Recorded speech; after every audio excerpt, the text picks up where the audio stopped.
So I have this surface, and I want to know the roughness in this region.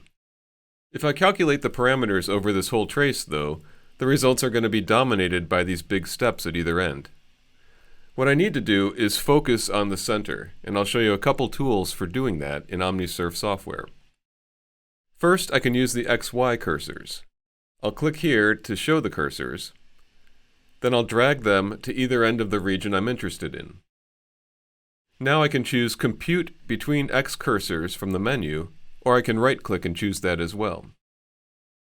The parameters are now calculated over just this region, and you can see that the RA has dropped from 62 microns to about 1.5 microns. I can now switch to the primary profile to see the leveled data, and I can continue with my roughness analysis from here. So that's using the XY cursors. I can also use the zoom function to focus on a part of the profile.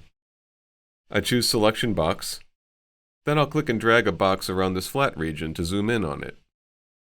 Now I can choose Compute on Zoom, and the parameters will be calculated over just this region.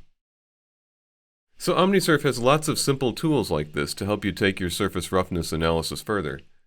You can learn more about OmniSurf and all of our software products at digitalmetrology.com.